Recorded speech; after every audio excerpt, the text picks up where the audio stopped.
Bon, alors Renaud Gay, toi qui as fait la musique du documentaire Eugène Couré, De l'ombre à la lumière. Alors merci d'être là avec Merci. nous et bonjour. Est-ce que tu pourrais nous dire, quand on fait la musique d'un film, d'un documentaire comme celui qui est présenté dans le festival, comment on travaille, comment fait-on? Alors, je pense que chaque compositeur va déjà avoir devant lui un panel d'instruments. Pour ce qui me concerne, il s'agit d'instruments acoustiques traditionnels.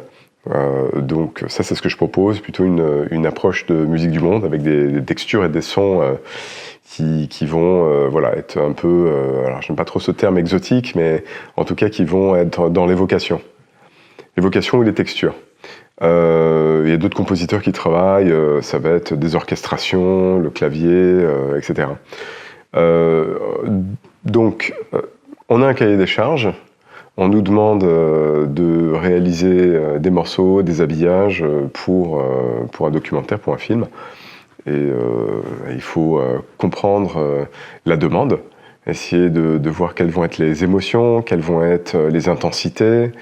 Il faut qu'on essaie de traduire dans un langage qui est compréhensible par nous, musiciens, de façon à ce que, au travers de la palette de sons, d'instruments qu'on puisse restituer quelque chose qui soit conforme. Alors, sur ce documentaire-là, d'Eugène Couré, comment s'est passé les échanges avec Gérard? Est-ce que ça prend du temps? Ça s'est bien passé? Vous êtes compris tout de suite? Comment ça s'est passé? Alors la première chose, c'est que déjà nous étions deux musiciens. En plus, on était deux Renaud, alors c'était assez rare. Hein, c'était déjà, ça partait sur une rigolade. Donc on avait l'histoire de Gérard, cette enquête qui nous ramenait dans le temps. Et on avait besoin de comprendre le déroulement. Parce qu'on n'avait aucune image, en fait. Hein. On a commencé à travailler sur les bandes-son alors qu'ils n'étaient pas encore allés filmer. Donc on est allé, eux, pendant qu'ils étaient au Pérou, nous, on devait composer sur des parties qui allaient être ensuite montées. Donc le jeu, c'était de comprendre le déroulement. Est-ce qu'il y allait y avoir beaucoup de paysages? Est-ce que ça allait être beaucoup des interviews? Est-ce qu'on allait être dans la nature? Est-ce qu'on allait être dans un cadre urbain? Le fait que ça se passe dans le passé, bien sûr, ça ramène une certaine nostalgie, un côté un peu vintage quoi, du son aussi. Le fait qu'on soit au Pérou, est-ce qu'il faut qu'on accentue le côté évasion, le côté voyage?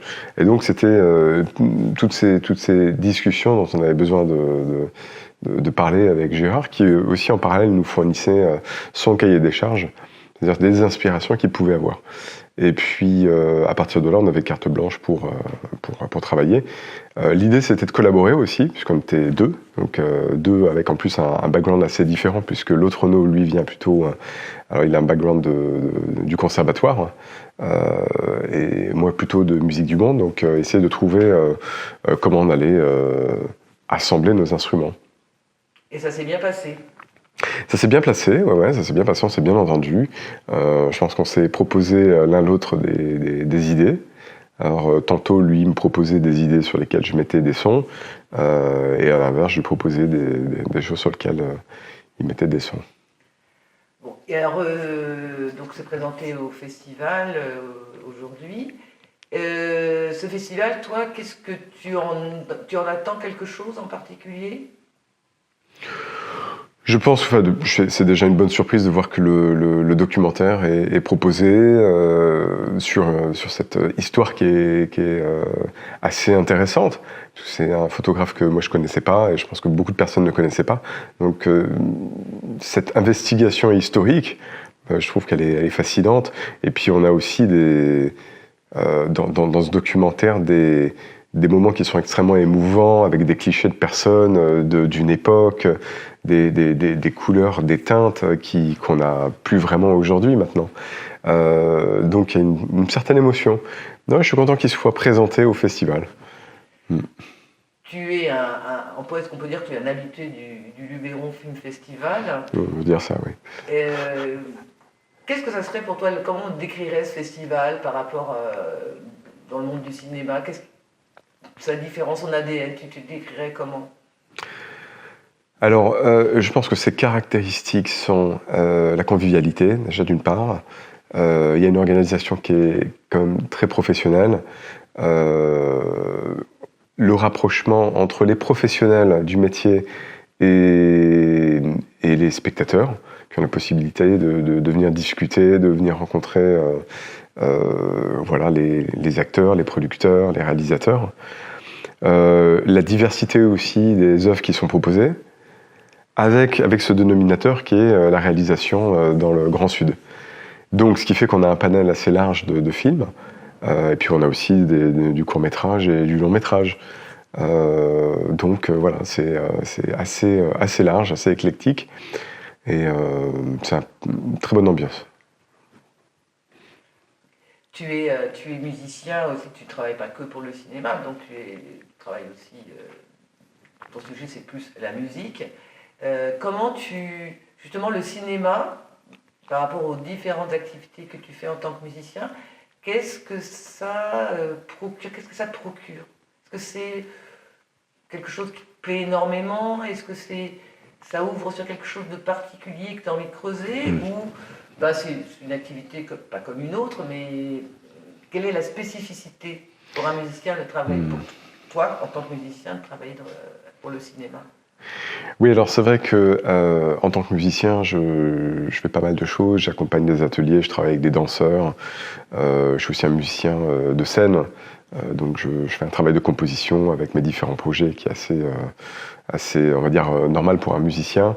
Présenter, délivrer la musique à une audience. Mais alors, c'est vrai que la combinaison entre l'audio et le visuel est naturelle.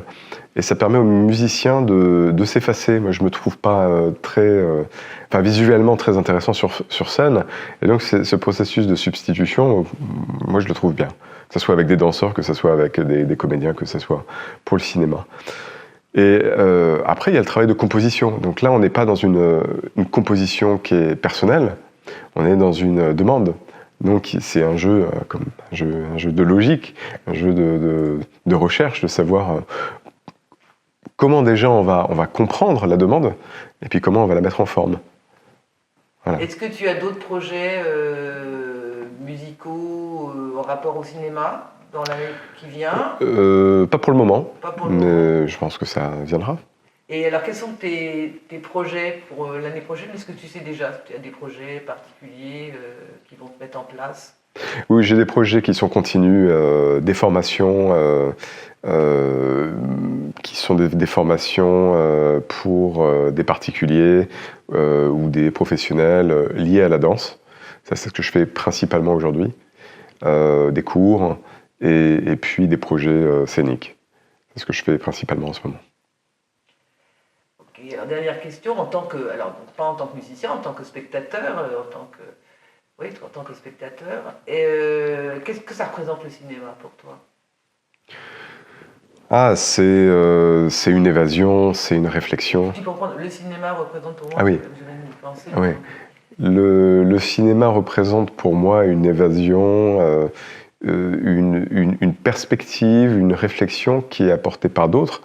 Donc c'est une réflexion sur des points de vue différents aussi, des recherches aussi, des investigations comme dans le cadre du documentaire. L'opportunité d'aller un peu titiller les gens aussi sur des sujets qui ne sont pas toujours évidents.